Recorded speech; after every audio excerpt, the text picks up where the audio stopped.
Hola. Hoy nos adentramos en la figura de Arquitas de Tarento, un personaje del siglo IV a.C., que, bueno, es difícil de encasillar. Tenemos aquí sobre la mesa unos cuantos extractos académicos, análisis filosóficos, algo de enciclopedia, un poco de todo para intentar reconstruir a este gigante. La idea es entender bien quién fue, qué defendía y por qué, fíjate, sigue siendo relevante. No es solo un nombre antiguo, es un ejemplo brutal de cómo se pueden conectar, pues eso, ciencia, tecnología, arte, política. Vamos a ver si podemos atar todos esos cabos. Es que Arquitas es justo eso, una conexión, un puente clarísimo entre el pitagorismo ya tardío y el platonismo que empezaba a surgir, ¿no? Y además su figura tiene ese punto de desafío porque la historia, la de verdad, se mezcla mucho con la leyenda. Y separar una cosa de la otra, pues eso ya tiene su miga. Empecemos por situarlo bien. Tarento en la Magna Grecia, lo que hoy es el sur de Italia. Siglo IV a.C. Las fechas exactas, bueno, como siempre con estas figuras, bailan un poco, pero más o menos entre el 435 y el 347 a.C., ¿verdad? Por ahí van los tiros. Y el contexto es clave, ¿eh? Tarento no era una ciudad cualquiera. Era una polis griega muy potente y, sobre todo, un centro pitagórico de primer orden.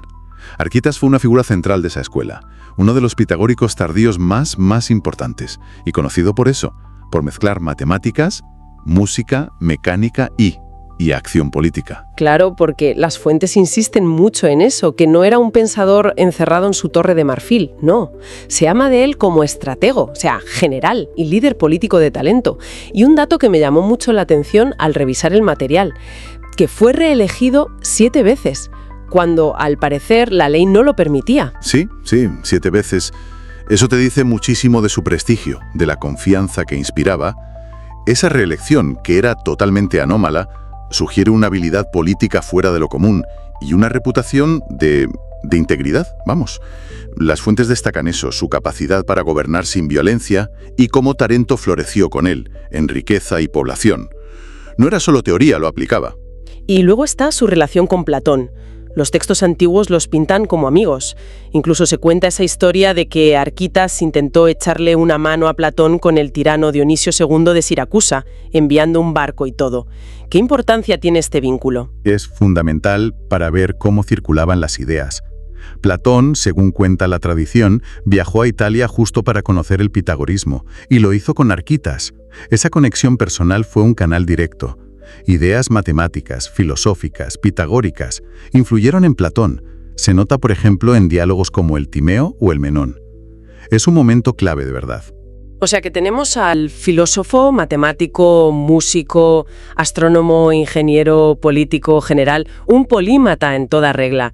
Y claro, no podemos pasar por alto la leyenda más famosa, la paloma mecánica. ¿Qué hacemos con esto? ¿Es pura fantasía o hay algo de verdad? A ver, la historia de la paloma, esa que era de madera o metal y que volaba con vapor o aire comprimido. Es casi seguro una leyenda, no hay pruebas sólidas, pero es una leyenda muy significativa. Refleja perfectamente la fama que tenía Arquitas, esa fama de ser capaz de unir la teoría más abstracta con la aplicación técnica más ingeniosa. Simboliza eso, ¿no? Conocimiento y habilidad práctica. También se le atribuyen cosas más, digamos, mundanas, pero importantes. La polea, el tornillo. Incluso Aristóteles dice que inventó el sonajero para niños. Es un ejemplo de cómo la admiración popular mezcla hechos y mitos. Y bueno, la tradición también nos cuenta, a través de Horacio, un final trágico. Muerto en un naufragio. Vale. Entremos ahora en el núcleo de su pensamiento. Has mencionado esa fusión de saberes.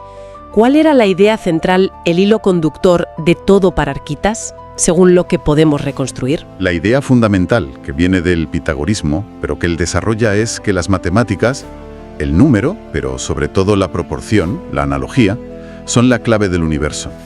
Rigen cómo es el cosmos, cómo conocemos las cosas y también cómo debemos organizar la vida en común, la política, la ética. Para Arquitas, el universo es un todo ordenado, armónico. Y esa armonía se expresa en relaciones matemáticas. La proporción es central. Y esa conexión entre matemáticas y armonía nos lleva directas a la música, que para los pitagóricos era, bueno, fundamental. ¿Cómo profundizó Arquitas en esto? Pues trabajó muchísimo la teoría de las proporciones, la aritmética, la geométrica y, muy especialmente, la armónica. Exploró cómo estas proporciones se relacionan con los intervalos musicales que suenan bien, los consonantes. Y la idea potente es esa, que las mismas relaciones numéricas que crean la armonía en la música son, por analogía, las que deberían regir una sociedad justa y ordenada. Introdujo conceptos como la proporción continua y, según algunas fuentes, llegó a demostrar la irracionalidad de ciertas raíces cuadradas con un teorema bastante complejo. Usaba la lógica numérica para explorar, los límites de las mates de su época. Y esa fascinación por la geometría y la proporción le llevó a meterse con uno de los grandes problemas matemáticos de la antigüedad, la duplicación del cubo. Suena muy abstracto, pero ¿qué buscaba exactamente y cómo lo hizo? El problema era un clásico. Te dan un cubo y tienes que construir otro que tenga justo el doble de volumen, pero usando solo métodos geométricos, un reto enorme para la época. Y la solución que se le atribuye es Arquitas. Bueno, genial. No usó solo regla y compás, que era como el método oficial que se impondría después. Él imaginó la intersección de tres superficies curvas en el espacio, un toro, como un donut, un cilindro y un cono. La curva que sale de esa intersección, que hoy llamamos curva de Arquitas, le permitía encontrar la solución. Fue la primera curva tridimensional usada en matemáticas que conocemos.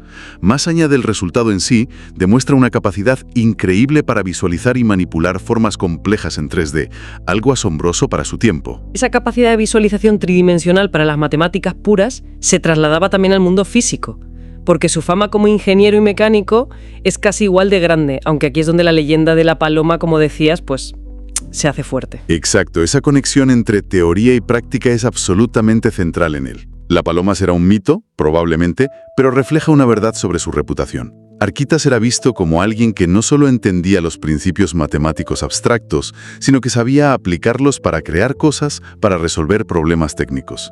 Las matemáticas no eran solo para contemplar, tenían utilidad en la música, en la ingeniería, en la astronomía. Se le considera un precursor clarísimo de la matemática aplicada de la ingeniería teórica. Hay quien ve en él incluso un anticipo de la lógica matemática o, por la leyenda de la paloma, un inspirador lejano de la robótica, aunque eso quizás sea forzar un poco. ¿Y todo esto cómo encajaba con su papel político?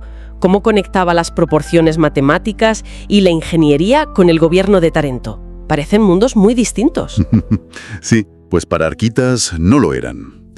Él era la encarnación del ideal pitagórico, el sabio comprometido con su ciudad, con la polis. Su filosofía política, tal como la podemos reconstruir, ponía el acento en la moderación, el orden social, la educación de los ciudadanos y un liderazgo basado en el conocimiento y la virtud. Usaba constantemente la analogía. Igual que la proporción matemática crea armonía musical, también crea armonía social.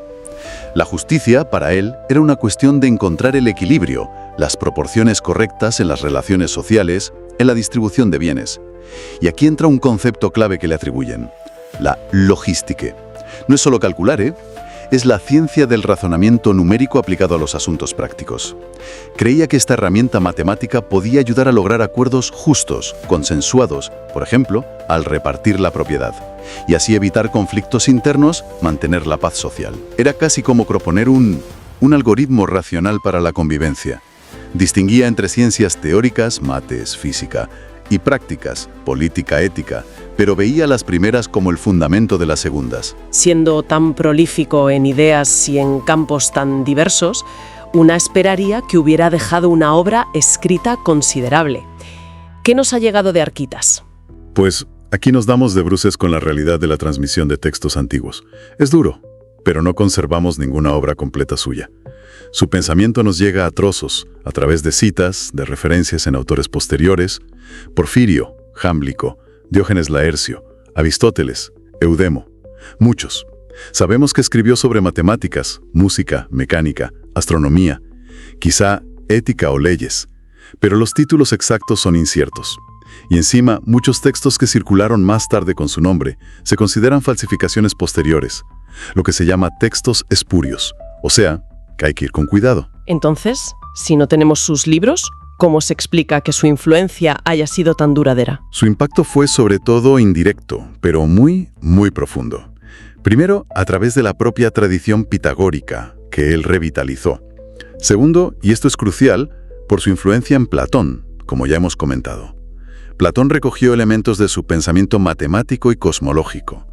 Tercero, sus aportaciones matemáticas concretas, la teoría de proporciones, la solución a la duplicación del cubo, fueron estudiadas y transmitidas por matemáticos posteriores como Euclides o Eutocio. Y finalmente, su propia vida se convirtió en un modelo, el arquetipo del sabio gobernante, una figura inspiradora durante siglos.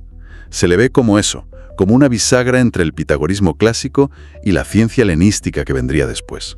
Vale, y si damos un salto hasta hoy, ¿cómo ven los historiadores y filósofos actuales a esta figura tan compleja de la que tenemos tan pocos textos directos?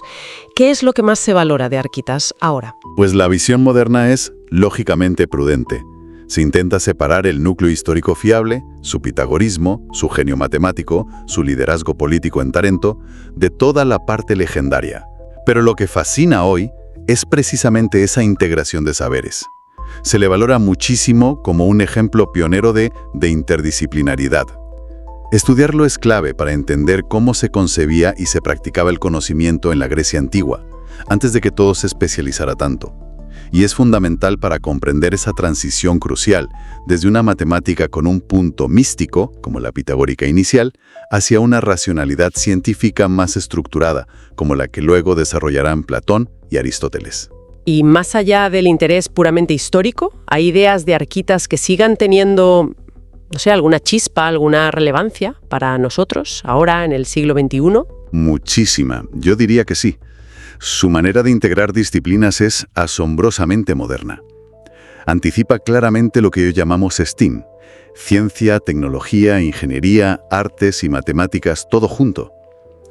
Pero lo potente, creo, no es solo que combinara esas áreas, sino cómo lo hacía. Para él no eran compartimentos estancos. La proporción matemática que encontraba en la música era la misma estructura armónica que buscaba para la justicia social. Esa visión integrada donde belleza, verdad matemática y bien común se rigen por principios análogos es algo que hoy nos cuesta recuperar en nuestro mundo hiperespecializado. Además, su perfil de sabio gobernante abre debates muy actuales. ¿Qué papel debe tener el conocimiento experto en la política? ¿Cuál es la responsabilidad ética de los tecnólogos? Arquitas ofrece un modelo antiguo, con sus luces y sus sombras, claro, para pensar esa relación entre expertise técnica y liderazgo político. Su pensamiento desafía esa división radical entre humanidades y ciencias. Propone un modelo donde proporción, belleza y justicia van de la mano. Es una fuente de inspiración para pensar la interdisciplinariedad y cómo abordar sistemas complejos. Entiendo, pero imagino que estas lecturas tan actuales también tendrán sus críticas, ¿no? ¿No corremos el riesgo de proyectar demasiado nuestros intereses sobre una figura tan lejana? Absolutamente. Es un riesgo real y hay que ser consciente de ello. Algunos historiadores advierten contra el anacronismo. Por ejemplo, ver la paloma como protorrobótica es pasarse un poco. También se señala que idealizar el modelo del sabio gobernante puede ocultar tensiones reales entre conocimiento experto y poder, o puede derivar hacia visiones elitistas que chocan con los ideales democráticos modernos. La figura de Arquitas inspira, sí, pero aplicarla hoy requiere pensamiento crítico y adaptaciones importantes a nuestro contexto. No se puede trasplantar sin más. Hagamos un poco de balance para ir cerrando. Si tuviéramos que destilar la esencia de Arquitas, ¿cuáles serían las claves fundamentales que nos dejan las fuentes sobre él? Yo destacaría dos ejes principales. Primero, la centralidad absoluta de la proporción, de la analogía, como principio que explica la estructura del universo y a la vez como norma para organizar la vida social de forma justa y armónica. Las relaciones numéricas no son solo abstracciones, son la base de la realidad y deben guiar la acción. Y segundo, la unidad indisoluble entre teoría y práctica. El conocimiento, por muy abstracto que sea, debe poder aplicarse para mejorar la vida de la comunidad, de la polis. El saber tiene una función social. Entonces, su legado más importante quizás no sean los textos que perdimos, sino esa orientación vital e intelectual, ¿no? Esa convicción de que el rigor técnico, la sensibilidad artística y el compromiso ético con la ciudad son inseparables si queremos, bueno, una vida plena y un gobierno justo. Exactamente. Arquita se perfila como un precursor de la ciencia aplicada y del intelectual público comprometido. Nos ofrece un modelo integrador muy valioso y muy útil para reflexionar sobre la relación, a menudo tensa, entre los expertos, la tecnología y la política en nuestro mundo actual, tan interconectado y complejo. Su búsqueda de la armonía a través de la proporción sigue siendo una idea poderosa para pensar la convivencia y la gobernanza hoy. Hemos recorrido la vida y el pensamiento de Arquitas de Tarento. Un viaje desde sus logros matemáticos hasta su ideal de una política armónica. La verdad es que es fascinante. Y para terminar, si me permites, una última idea suya que da mucho que pensar. Es un experimento mental muy famoso que usó para argumentar sobre la infinitud del universo. Decía algo así como: imagina que llegas al límite del cosmos, si es que existe. Extiendes un bastón más allá de ese supuesto borde. ¿Qué toca el bastón? ¿Otro cuerpo físico o el espacio vacío? Sea lo que sea, has encontrado algo más allá, lo que sugiere que no había un límite real, que el universo debe ser infinito. Este argumento lo recogieron luego estoicos, epicúreos, incluso Locke y Newton, fíjate. Pero la pregunta que nos lanza a través de los siglos es: ¿qué demuestra realmente este tipo de argumento? ¿Nos dice algo sobre la estructura real del universo? ¿O más bien sobre cómo funciona nuestra propia mente, nuestra capacidad casi ilimitada de imaginar siempre un paso más allá? Es algo para darle vueltas. Una pregunta que sigue abierta, desde luego, como tantas otras que nos legó la antigüedad. Con esa reflexión sobre los límites del cosmos y del pensamiento, cerramos esta exploración de la figura de Arquitas de Tarento.